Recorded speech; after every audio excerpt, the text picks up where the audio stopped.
देखते हैं।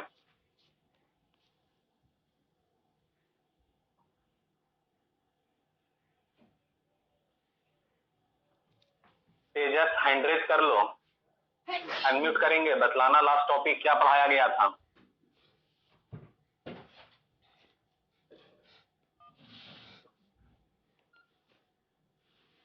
यस तेजस बताओ। Sir reaction of acid with reaction of acid with metal. ठीक है, म्यूट हो जाओ।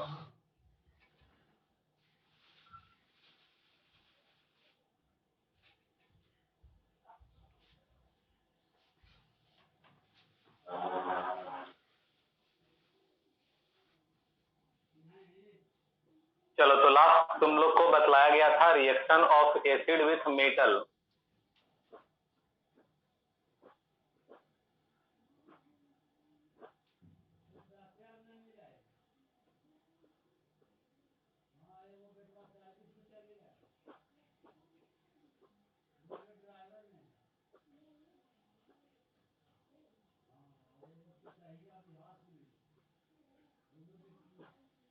साक्षी बोलो। Sir, the acids which are present in plants and animals are known as organic acid. Then hydrochloric acid is also present in our stomach for the digestion of food. Then why it's not an organic acid? क्योंकि देखो हमारे stomach में जो hydrochloric acid होता है वो main source नहीं है। मेन सोर्स होता है हाइड्रोक्लोरिक एसिड का अर्थ क्रस्ट। इसीलिए अर्थ क्रस्ट से ऑब्टेंड होने के कारण उसे हम लोग इनऑर्गेनिक एसिड बोलेंगे, ऑर्गेनिक के कैटेगरी में नहीं रखेंगे, because our stomach is not the main source for obtaining hydrochloric acid. समझ में आया?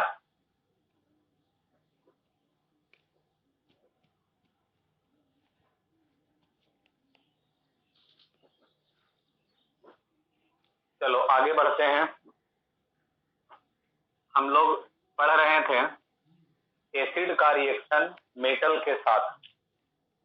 अभी उसमें कुछ पॉइंट और बतलाना हमें बाकी था, उस पॉइंट को देखते हैं। पहला पॉइंट ये नोट बना करके लिख रहे हैं, सम मेटल्स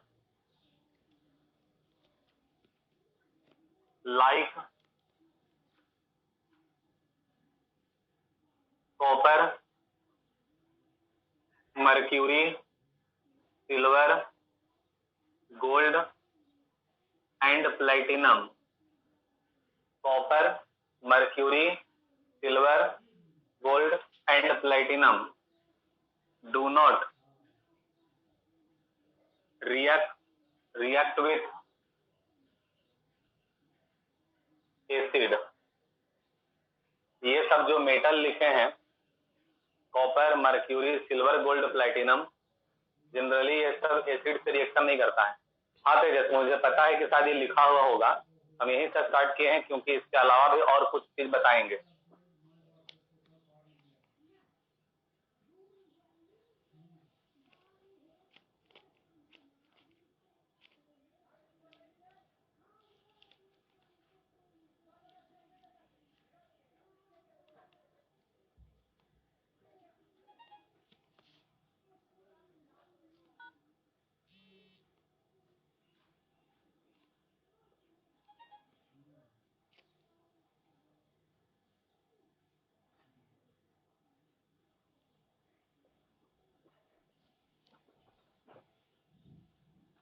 तो ये सब ऐसा मेटल है जो जनरली एसिड के साथ रिएक्शन नहीं करता, लेकिन ये जो कॉपर है वो HNO3 जिसको हम लोग नाइट्रिक एसिड कहते हैं उसके साथ रिएक्शन कर सकता है।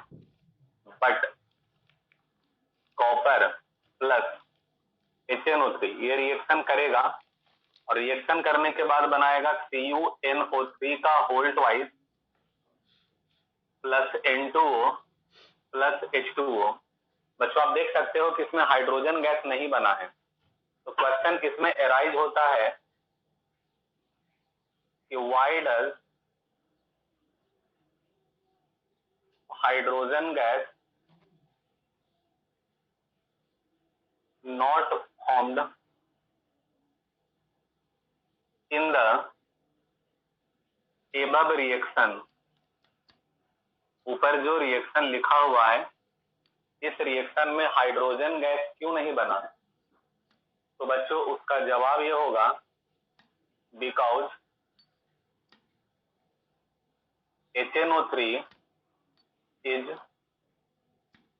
a strong oxidizing agent.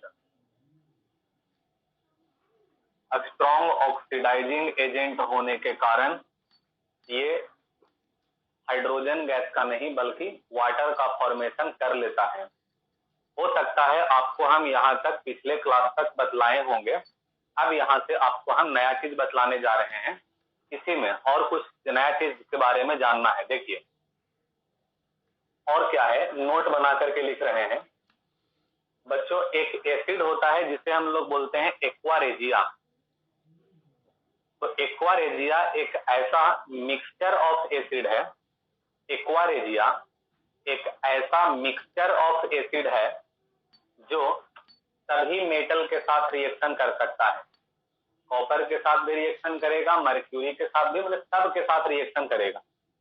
और सोडियम, पोटेशियम, एल्यूमिनियम, कैल्शियम ये सब के साथ तो खैर रिएक्शन करेगा ही, साथ साथ इन पांचों मेटल के साथ भी एक्वा रेजिया रिएक्शन करेगा। तो चूंकि एक्वा रेजिया सभी मेटल के साथ रिएक्शन कर सकता है, इसीलिए एक्वा रेजिया को हम लोग बोलते हैं यूनिवर्सल सॉल्वेंट, क्योंकि एक्वा रेजिया सभी मेटल के साथ रिएक्शन कर सकता है।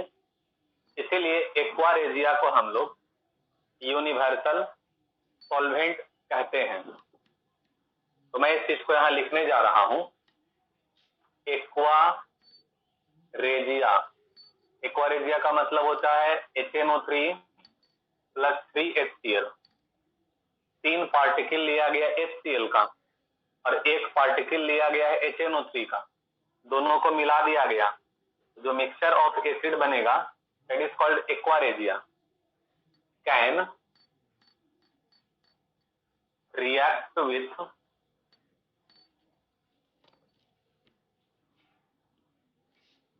all the metals, all the metals। तो aqua regia is called universal solvent.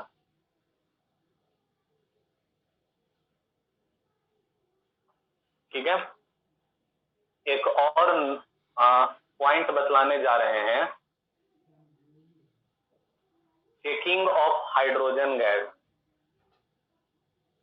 Checking of hydrogen gas मतलब कि आप कैसे चेक करेंगे कि जो गैस निकल रहा है दैट इज हाइड्रोजन गैस। इसके बारे में हम लोगों को जानना है।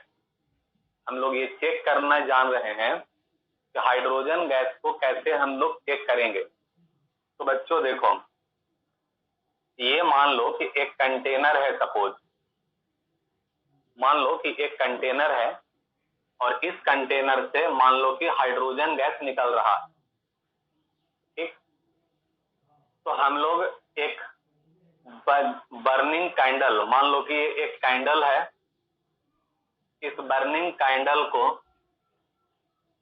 जहां से गैस निकल रहा है उसके पास ले जाएंगे। तो ये बर्निंग कैंडल जो है, ये जलता हुआ कैंडल जो है वो जलते ही रहेगा लेकिन पॉप साउंड क्रिएट करके जलेगा।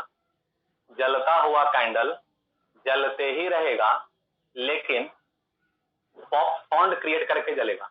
पॉप साउंड का मतलब होता है चिड़चिड़ाना। जलता हुआ कैंडल जलते ही रहेगा लेकिन चिड़चिड़ाते हुए जलेगा। तो अगर ये कैंडल चिड़चिड़ाते हुए जलेगा, इसका मतलब हम लोग ये समझेंगे कि जो गैस निकल रहा है दैट इज हाइड्रोजन गैस। तो नीचे में हम लिख रहे हैं, if we put a burning candle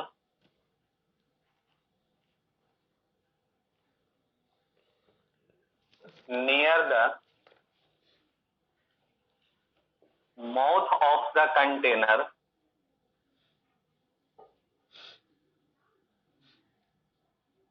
then the candle remain burning with producing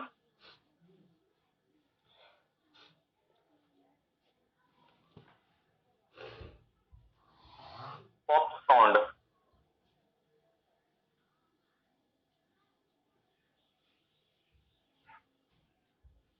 जलता हुआ कैंडल जलते ही रहेगा, लेकिन पॉप साउंड क्रिएट करके जलेगा। अगर आप ये सुन लोगे बच्चों कि पॉप साउंड क्रिएट हो रहा है, इसका मतलब समझ जाना कि वह गैस जो है वो हाइड्रोजन गैस। तो the gas is hydrogen gas. चलो अब ये दूसरा प्रॉपर्टी जो पढ़ाए थे, एसिड का रिएक्शन मेटल के साथ, वो पूरा खत्म हो गया। स्क्रीनशॉट जल्दी से ले लो। और अगर किसी स्टूडेंट को कहीं पर कुछ कंफ्यूजन होगा तो वो स्टूडेंट हैंड रेज करके अपने कंफ्यूजन को दूर कर सकते हैं। अगर किसी स्टूडेंट को कहीं पर कुछ कंफ्यूजन होगा तो वो स्टूडेंट हैंड रेज करके अपने कंफ्यूजन को दूर कर सकते हैं।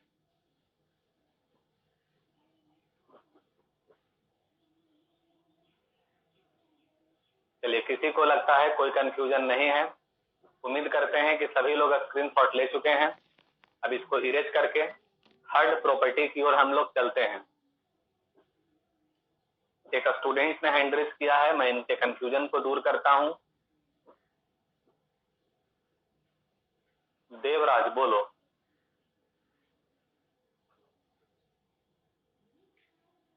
सर कंटेनर में एसिड लेंगे। कंटेनर में एसिड का रिएक्शन करवाएंगे मेटल के साथ, समझे?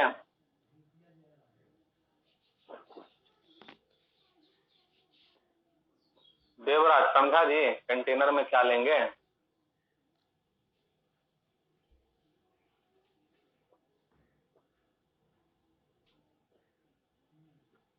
चलो आगे देखते हैं।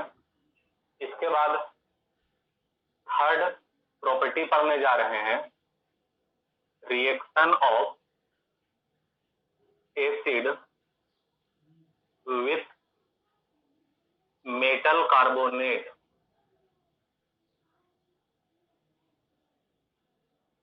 एसिड का रिएक्शन मेटल कार्बोनेट से हम लोग पढ़ने जा रहे हैं। तो बच्चों कहता है कि एसिड जब मेटल कार्बोनेट के साथ रिएक्शन करता है, ध्यान सुनिएगा, एसिड जब मेटल कार्बोनेट के साथ रिएक्शन करता है तो रिएक्शन करने के बाद मेटालिक साल्ट, कार्बन डाइऑक्साइड और वाटर का फॉर्मेशन करता है। मैं एक बार फिर से बोलने जा रहा हूं, अगर कोई एसिड मेटल कार्बोनेट के साथ रिएक्शन करता है तो रिएक्शन करने के बाद मेटालिक साल्ट, कार्बन डाइऑक्साइड और वाटर का फॉर्मेशन करता है। तो हम यहां पर जो बोले हैं उसको लिखने जा रहे हैं। एसिड ने रिएक्शन किया, एसिड लिख दिए, रिएक्शन किया इसलिए प्लस कर दिए इसके साथ, तो मेटल कार्बोनेट के साथ, तो यहां लिख दिए मेटल कार्बोनेट। रिएक्शन करने के बाद प्रोडक्ट बन रहा है मेटालिक साल्ट,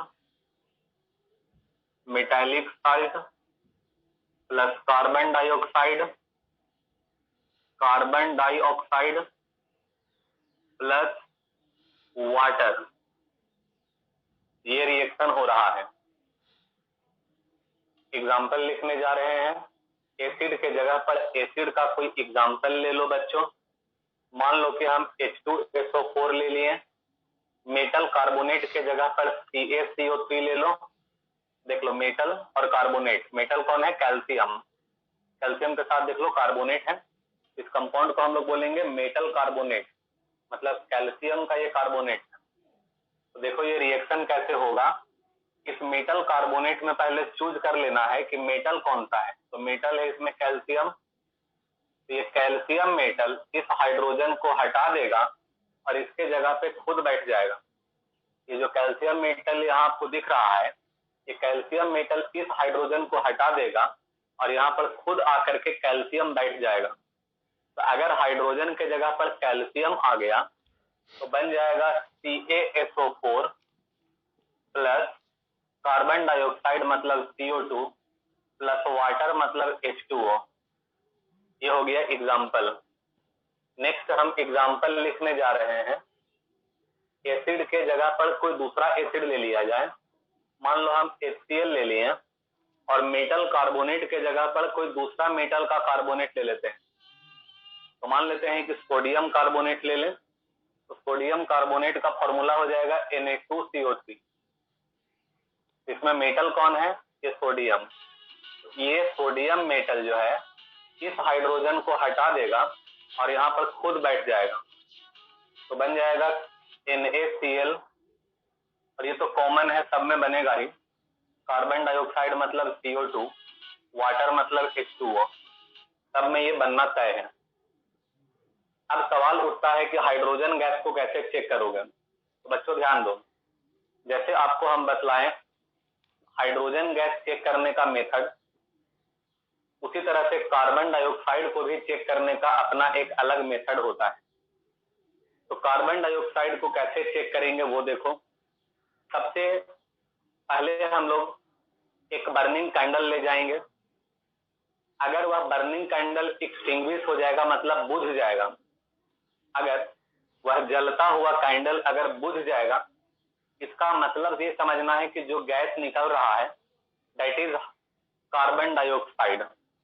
अगर जलता हुआ कैंडल बुझ जाएगा, इसका मतलब ये समझना है कि जो गैस निकल रहा है that is hydrogen gas,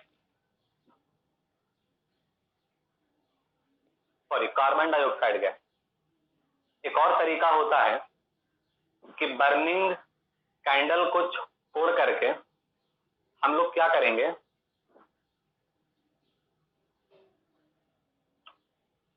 lime water से कार्बन डाइऑक्साइड को पास करेंगे। लाइम वाटर से कार्बन डाइऑक्साइड को पास करेंगे। अगर वह लाइम वाटर मिल्की कन्वर्ट हो जाएगा, लाइम वाटर अगर मिल्की कन्वर्ट होगा, इसका मतलब ये होगा कि जो गैस निकल रहा है that is carbon dioxide gas. Check करने के लिए जो मेथड हम बोले हैं उसको नोट बना करके हम यहां लिखने जा रहे हैं। If we pass CO2 through lime water, then it turns into milky, मतलब मिल्क की तरह उसका कलर हो जाएगा। कहने का ये मतलब है कि लाइम वाटर का फॉर्मूला देखो ये होता है CaOH का होल ट्वाइस। इससे पास करवाना है कार्बन डाइऑक्साइड को मतलब CO2, तो प्लस करके लिख दिए CO2।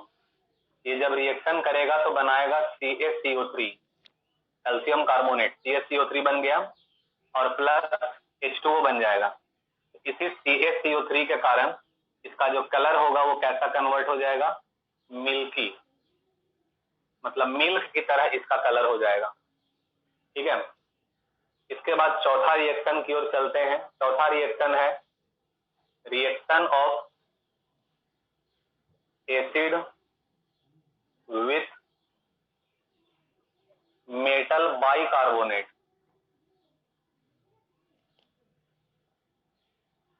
मेटल बाइकार्बोनेट के साथ एसिड का रिएक्शन।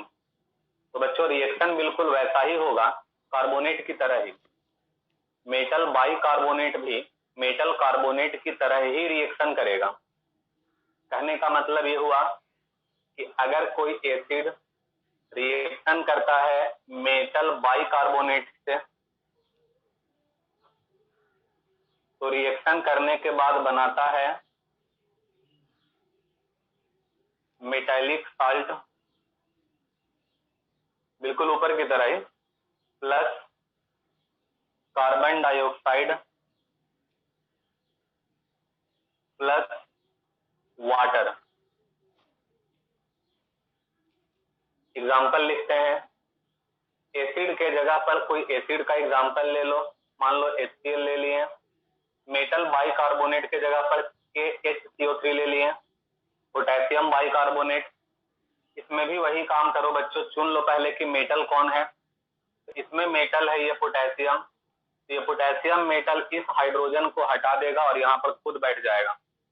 तो अगर यहाँ पर ये पोटेशियम बैठ जाएगा तो बनेगा KCl plus CO2 plus H2O। Next एक और एग्जाम्पल लिखने जा रहे हैं। इस एसिड के जगह पर मान लो एग्जाम्पल ले लिए HNO3, जिसको नाइट्रिक एसिड कहते हैं हम लोग, और यहाँ पर मान लिया जाए कि NaHCO3 ले लिए, सोडियम बाइकार्बोनेट। इसमें चुन लो बच्चों कि मेटल कौन सा है। तो मेटल है इसमें से सोडियम। ये सोडियम मेटल इस हाइड्रोजन को हटा देगा और यहाँ पर खुद बैठ जाएगा।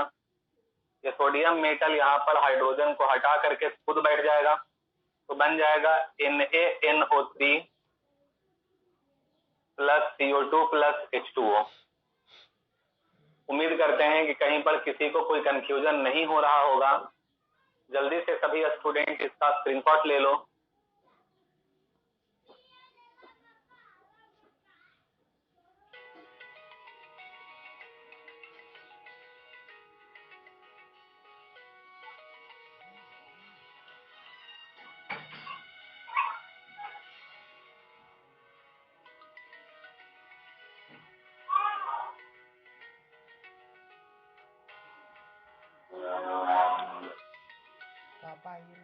उम्मीद करते हैं कि सभी स्टूडेंट स्क्रीनशॉट इसका ले चुके हैं।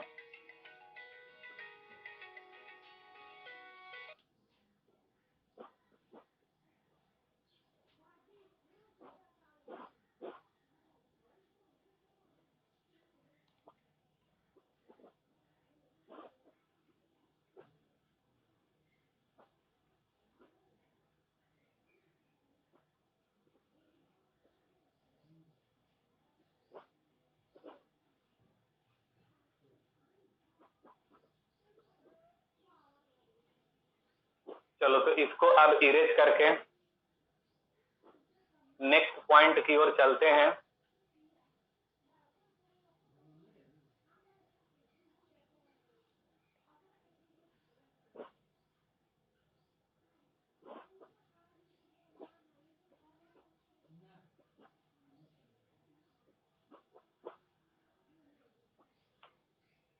इसके बाद नेक्स्ट है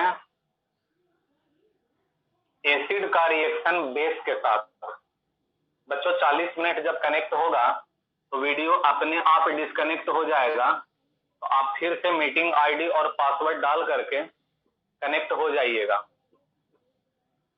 ठीक है। 40 मिनट कंप्लीट होने के बाद वीडियो अपने आप डिस्कनेक्ट हो जाएगा अगर, तो आप लोग मीटिंग आईडी और पासवर्ड फिर से डाल करके रिकनेक्ट हो जाइएगा।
आगे देखते हैं 5th नंबर में reaction of acid with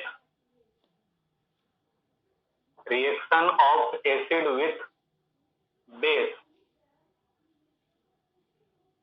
acid का रिएक्शन बेस के साथ।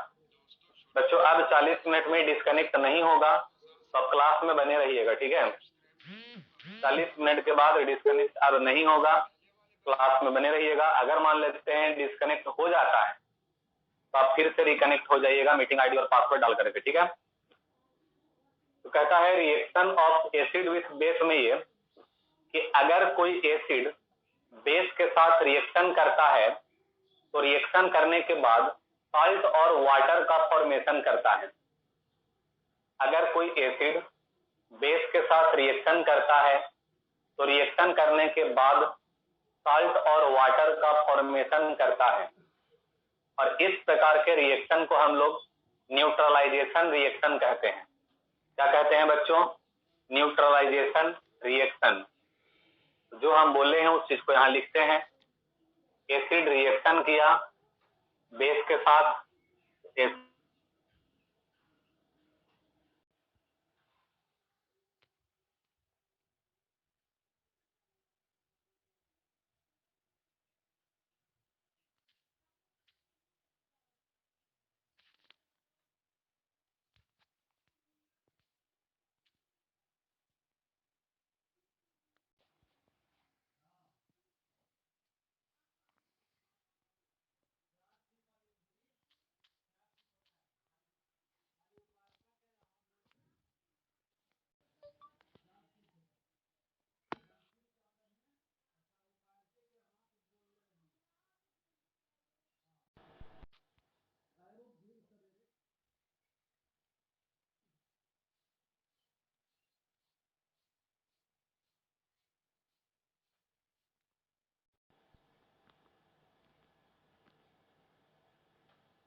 तो हम लोग स्टार्ट कर सकते हैं। तो ये बतलाया गया है कि अगर कोई एसिड बेस के साथ रिएक्शन करेगा तो रिएक्शन करने के बाद साल्ट और वाटर का फॉर्मेशन होगा। इस रिएक्शन को हम लोग न्यूट्रलाइजेशन रिएक्शन कहते हैं, और ये आपको फर्स्ट चैप्टर में ही ऑलरेडी हम पढ़ा चुके थे। तो हम पॉइंट बना के लिख देते हैं, this above reaction is called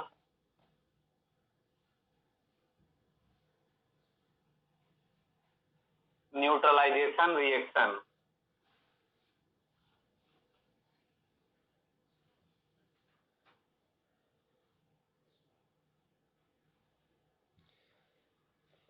ये जो ऊपर रिएक्शन लिखा हुआ है इसको हम लोग न्यूट्रलाइजेशन रिएक्शन कहते हैं।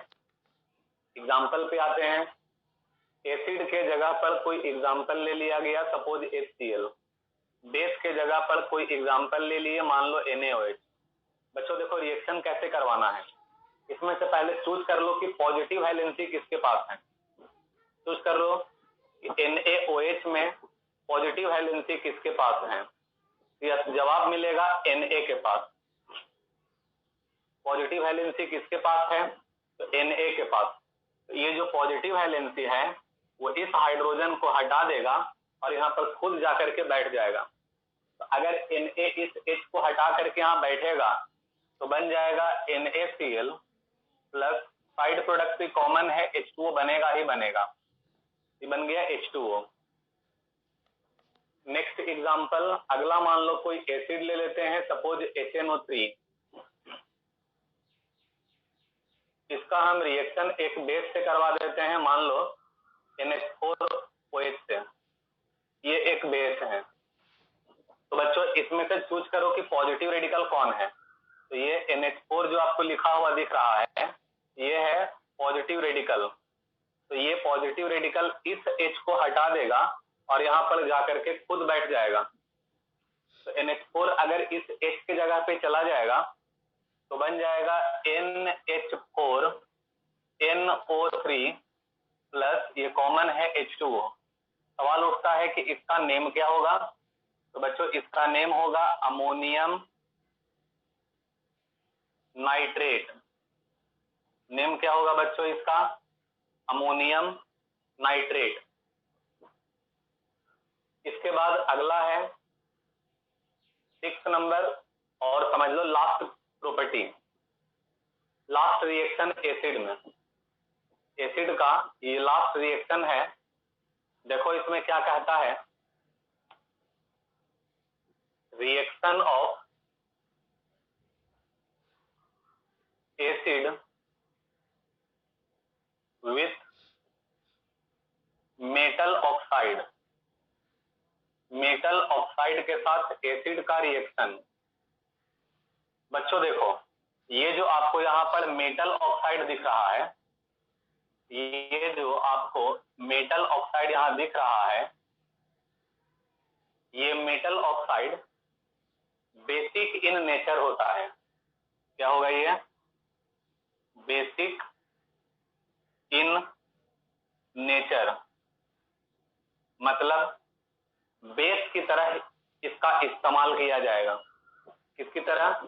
बेस की तरह इसका इस्तेमाल किया जाएगा। ठीक है, अगर बेस की तरह इस्तेमाल किया जाएगा तो हो गया एसिड प्लस बेस, जो ऑलरेडी ऊपर लिखा हुआ है साल्ट और वाटर बनता है, तो बनेगा यहां पर भी साल्ट और वाटर, लेकिन कोई ऐरा गैरा साल्ट नहीं बनेगा, मेटालिक साल्ट बनेगा, क्योंकि यहां पर मेटल आपको दिख रहा होगा। तो अगर एसिड मेटल ऑक्साइड से रिएक्शन करता है, अगर कोई एसिड मेटल ऑक्साइड से रिएक्शन करता है तो रिएक्शन करने के बाद मेटालिक साल्ट और वाटर का फॉर्मेशन होगा। लिखते हैं इस चीज को, एसिड रिएक्शन किया मेटल ऑक्साइड के साथ, तो रिएक्शन करने के बाद बनेगा metallic salt plus water. Example देखिए, एसिड के जगह पर एक एसिड ले लेते हैं, सपोज HCl। मेटल ऑक्साइड के जगह पर मान लो Na2O ले लिए, सोडियम ऑक्साइड। तो चूज कर लो बच्चों इसमें से मेटल कौन है, तो मेटल इसमें से सोडियम है। ये सोडियम इस H को हटा देगा और यहाँ पर खुद जाकर के बैठ जाएगा। तो अगर ये सोडियम इस H के जगह पर चला जाएगा तो बन जाएगा NaCl प्लस H2O। अगला एग्जाम्पल, नेक्स्ट एग्जाम्पल, एसिड के जगह पर मान लो H2SO4 ले लिए और मेटल ऑक्साइड के जगह पर सपोज CaO ले लिए, कैल्शियम ऑक्साइड। बच्चों चूज करो इसमें से मेटल कौन है, तो मेटल इसमें से कैल्शियम है। तो कैल्शियम इस H को हटा देगा और यहाँ पर खुद जाकर के बैठ जाएगा। तो अगर यहाँ पर कैल्शियम आ गया तो बन जाएगा CaSO4 प्लस H2O, ये बन जाएगा। ठीक है, अब यहाँ पर जैसा कि तेजस ने एक क्वेश्चन पूछा था, उसमें से हम एक पॉइंट आपको बतलाने जा रहे हैं जिसको हम लोग कहते हैं बेसिसिटी। एसिडिटी पढ़ाएंगे जब बेस पढ़ाने लगेंगे तब, एसिडिटी तब पढ़ाएंगे जब बेस पढ़ाएंगे तब। ठीक है, क्योंकि बेसिसिटी जो है वो एसिड के लिए डिफाइंड होता है, तो एसिड में हम पढ़ा रहे हैं, लेकिन एसिडिटी जो है वो बेस के लिए डिफाइंड होता है, तो जब बेस पढ़ाएंगे तब एसिडिटी को पढ़ाएंगे। तो देख लेते हैं बेसिसिटी क्या है। कहता है कि कोई भी एसिड में जितना number of hydrogen atom present होता है, बच्चों ध्यान देना, कोई भी एसिड में जितना number of hydrogen atom present होता है, उसी नंबर ऑफ हाइड्रोजन एटम को, उसी नंबर ऑफ हाइड्रोजन एटम को उस एसिड का बेसिसिटी कहते हैं। तो डिफिनेशन ये होगा कि the number of hydrogen atom present in an acid is called its basicity.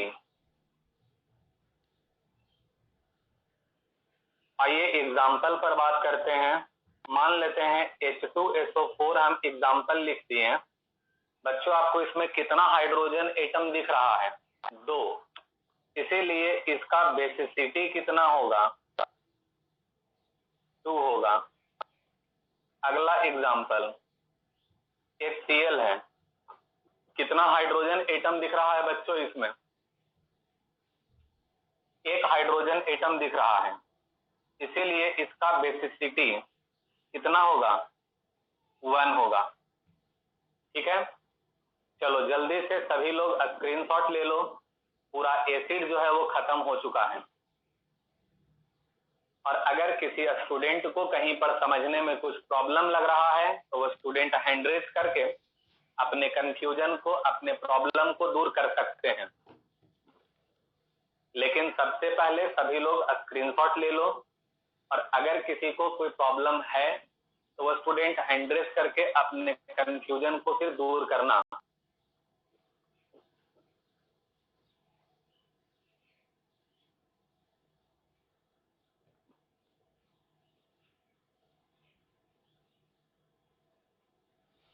चलो उम्मीद करते हैं कि सभी लोग इसका स्क्रीनशॉट ले चुके हैं। कुछ स्टूडेंट ने हैंड रेज किया है तो मैं पहले इनके कंफ्यूजन को दूर करता हूं। तेजस शर्मा बोलो।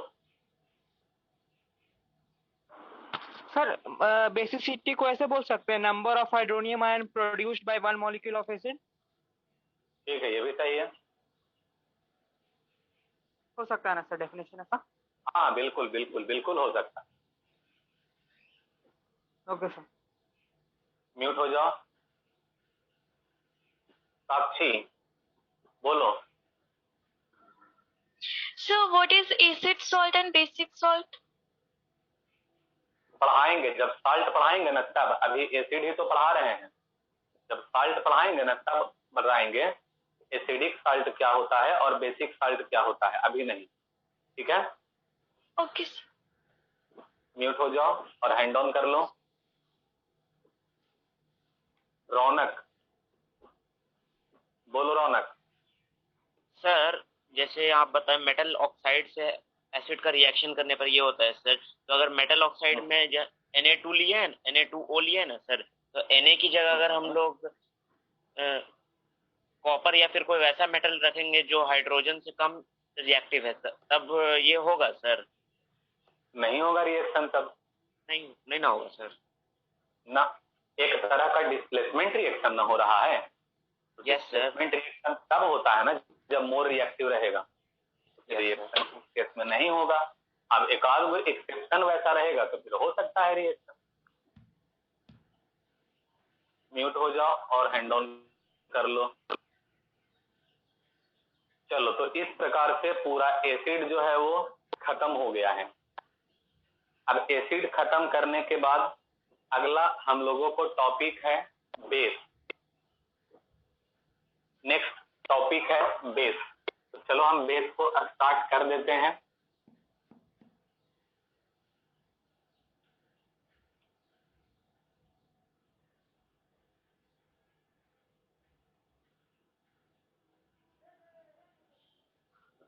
हेडिंग बना दे रहे हैं बेस। तो सबसे पहले इसका डेफिनेशन। तो कहा जाता है कि वैसा कंपाउंड जो एक्वस फॉर्म में हाइड्रोक्साइड आयन को प्रोड्यूस करता है। ध्यान दो बच्चों, हाइड्रोनियम आयन नहीं बोले हैं, हाइड्रोक्साइड आयन बोले हैं। वैसा कंपाउंड जो एक्वस फॉर्म में हाइड्रोक्साइड आयन को प्रोड्यूस करता है, तब वैसे कंपाउंड को बेस कहते हैं। मैं फिर से रिपीट कर रहा हूं, वैसा कंपाउंड जो एक्वस फॉर्म में हाइड्रोक्साइड आयन को प्रोड्यूस करता है, तो वैसे कंपाउंड को बेस कहते हैं। डेफिनेशन इसका लिख रहे हैं, those compound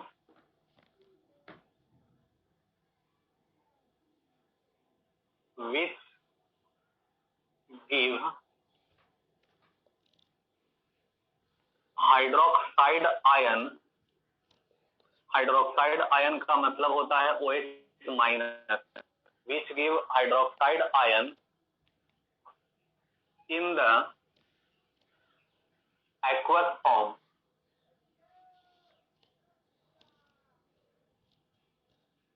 Those compounds which give hydroxide ion in the aqueous form are called base.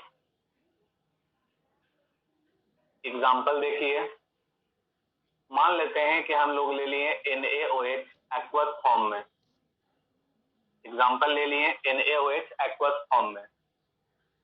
तो बच्चों इसमें से भी पॉजिटिव रेडिकल और नेगेटिव रेडिकल दोनों टूट करके अलग हो जाएगा पहले। तो पॉजिटिव रेडिकल कौन है? Na, और नेगेटिव रेडिकल कौन है? OH। तो Na और OH दोनों अलग अलग हो गया, और प्रत्येक के ऊपर उतना ही चार्ज देंगे जितना उसका वैलेंसी होता है। तो Na का वैलेंसी होता है +1, तो इसीलिए इसके ऊपर हम लोग प्लस चार्ज दे दिए, और OH का वैलेंसी होता है -1, तो इसीलिए इसके ऊपर में एक माइनस चार्ज दे दिए।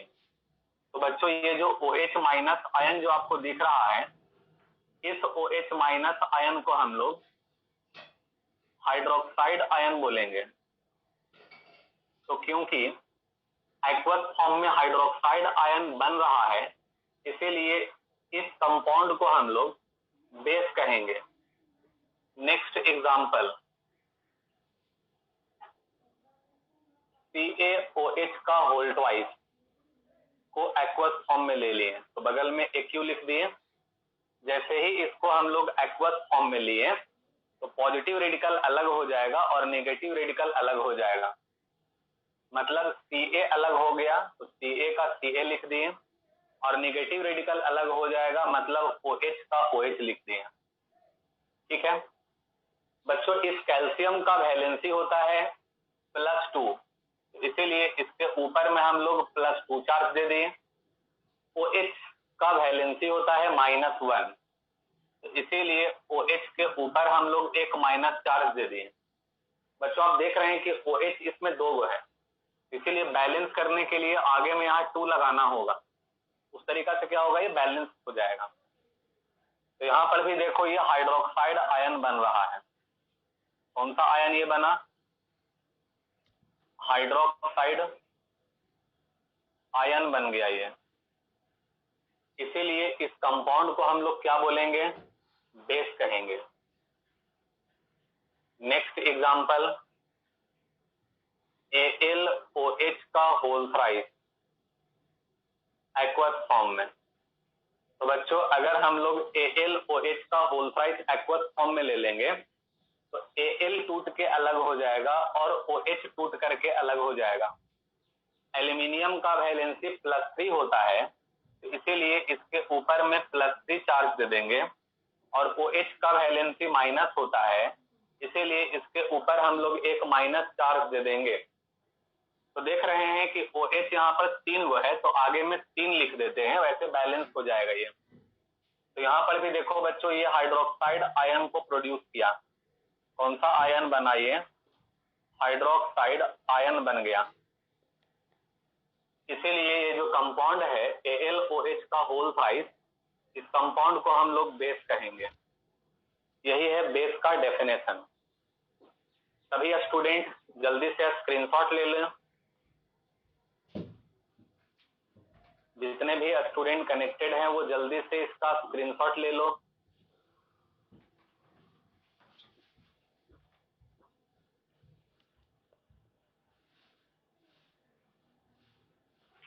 चलो उम्मीद करते हैं कि सभी लोग इसका स्क्रीनशॉट ले चुके होंगे। तो बच्चों आज का क्लास बस यहीं तक रहेगा। अगले क्लास में